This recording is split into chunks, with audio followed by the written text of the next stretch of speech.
महर्षि वेदव्यास ने पुराणों को हमारी प्राचीन भाषा संस्कृत में संकलन किया है। पुराण हिंदू धर्म के प्राचीनतम ग्रंथ है। इनमें लिखित ज्ञान आज भी प्रासंगिक तथा अमूल्य है। पुराणों में वेदों के जटिल तथ्यों को कथा और कहानियों के माध्यम से समझाया गया है। कितने पुराण हैं? हमारे हिंदू प्राचीन ग्रंथों में 18 पुराणों का वर्णन है।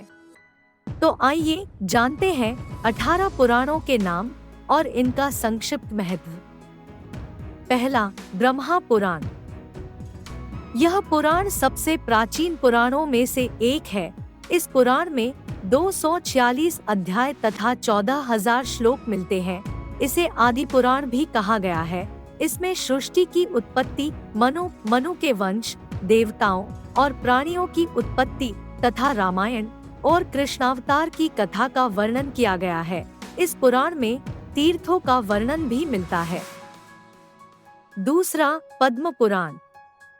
पद्म पुराण में 55,000 श्लोक है और इस ग्रंथ को 5 खंडों में विभाजित किया गया है: सृष्टि खंड, स्वर्ग खंड, उत्तर खंड, भूमि खंड और पाताल खंड। इस ग्रंथ में विष्णु भक्ति के अनेक तथ्यों का वर्णन किया गया है। तीसरा, विष्णु पुराण। विष्णु पुराण में 6 अंश और 23,000 श्लोक मिलते हैं। इस ग्रंथ में भगवान विष्णु को मुख्य देवता के रूप में बताया गया है। इसमें कृष्णावतार और बालक ध्रुव की कथाएं भी मिलती है। इसके अतिरिक्त इस पुराण में राजा पृथु की कथा भी वर्णित की गई है, जिस कारण हमारी इस धरती का नाम पृथ्वी पड़ा था। सूर्यवंशी तथा चंद्रवंशी राजाओं का इतिहास भी विष्णु पुराण में वर्णित है। चौथा, वायु पुराण या शिव पुराण। शिव पुराण या वायु पुराण में 24,000 श्लोक मिलते हैं और इसे 7 संहिताओं में विभाजित किया गया है। इसमें भगवान शिव के विभिन्न कल्याणकारी स्वरूपों, भगवान शिव की महिमा, शिव पार्वती विवाह, कार्तिकेय जन्म और शिव उपासना का विस्तृत में वर्णन किया गया है। इसके अतिरिक्त इस पुराण में विभिन्न प्रकार की पूजा पद्धतियों और ज्ञानप्रद शिक्षाओं का उल्लेख भी किया गया है। पांचवा, भागवत पुराण।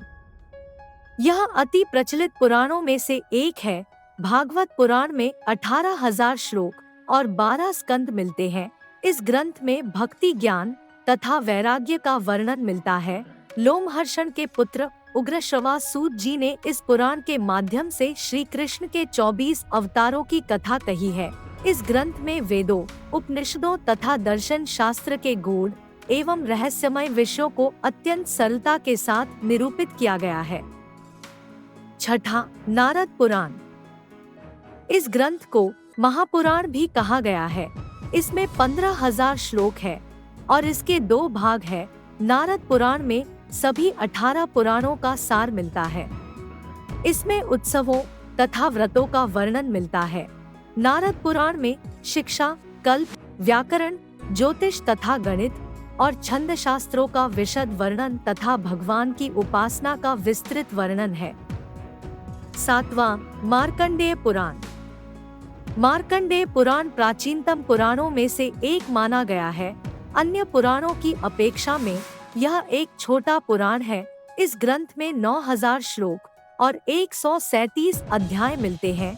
इसमें अग्निदेव, इंद्रदेव और सूर्यदेव जैसे वैदिक देवताओं का वर्णन मिलता है। यह पुराण वस्तुतः दुर्गा चरित्र एवं दुर्गा सप्तशती के वर्णन के लिए प्रसिद्ध है। इसीलिए इसे शाक्त संप्रदाय का पुराण कहा जाता है। आठवां, अग्नि पुराण। इस ग्रंथ को भारतीय संस्कृति का ज्ञानकोश भी कह सकते हैं। अग्नि पुराण में भगवान विष्णु के अवतारों का वर्णन मिलता है, जैसे मत्स्य अवतार, कूर्म अवतार, मोहिनी अवतार तथा रामायण और महाभारत की कथाओं और गीता का भी वर्णन मिलता है। इसमें 383 अध्याय और 15,000 श्लोक है। नौवां, भविष्य पुराण। इसे विश्व पुराण भी कहते हैं। इसमें भविष्य की घटनाओं का वर्णन मिलता है। इसमें 121 अध्याय और 2,800 श्लोक है। 10वां ब्रह्मवैवर्त पुराण। शाब्दिक रूप से ब्रह्मा का विवर्त अर्थात ब्रह्मा का रूपांतर ही ब्रह्मवैवर्त है। ब्रह्मा का प्रतिरूप प्रकृति को माना जाता है। इस प्रकार जहाँ प्रकृति के विभिन्न स्वरूप और स्वभाव का वर्णन हो वही है ब्रह्मवैवर्त। ब्रह्मवैवर्त पुराण में कुल 18,000 श्लोक, 218 अध्याय और 4 खंड है। यह एक वैष्णव पुराण है जिसमें श्री कृष्ण को ही प्रमुख ईश मानकर उनकी महिमा और उपासना बताई गई है। 11वां लिंग पुराण।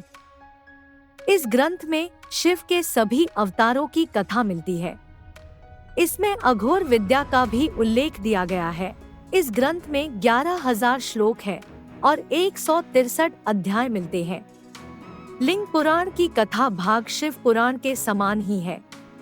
शैव सिद्धांतों का अत्यंत सरल, सहज, व्यापक और विस्तृत वर्णन जैसा इस पुराण में किया गया है वैसा किसी अन्य पुराण में नहीं है।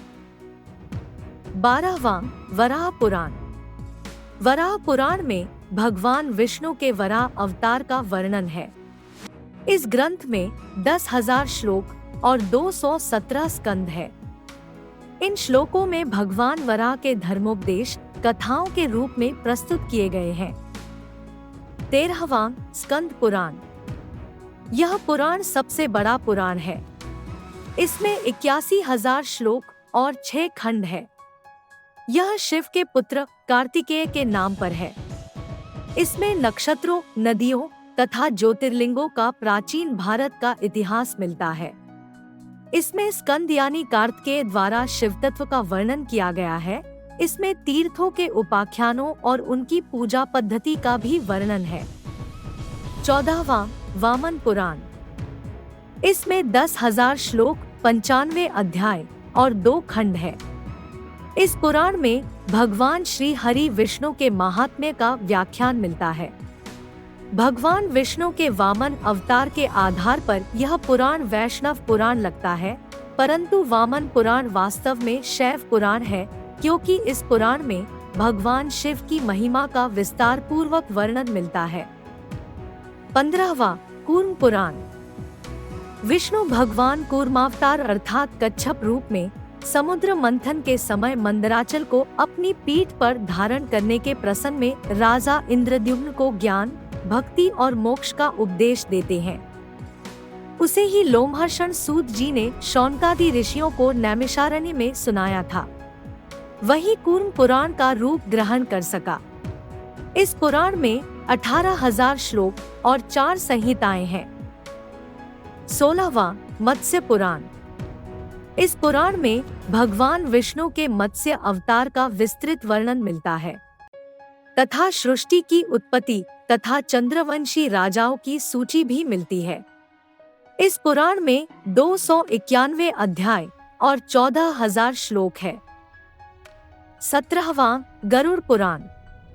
गरुड़ पुराण में मृत्यु के बाद की घटना, प्रेतलोक, यमलोक तथा नरकलोक के बारे में विस्तार से बताया गया है।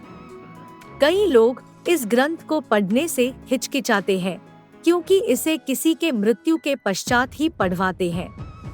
इसमें 2 खंड, 287 अध्याय और 18,000 श्लोक हैं। 18वां ब्रह्मांड पुराण। समस्त महापुराणों में ब्रह्मांड पुराण अंतिम पुराण होते हुए भी अत्यंत महत्वपूर्ण है। समस्त ब्रह्मांड का सांगोपांग वर्णन इसमें प्राप्त होने के कारण ही इसे यह नाम दिया गया है। वैज्ञानिक दृष्टि से इस पुराण का विशेष महत्व है।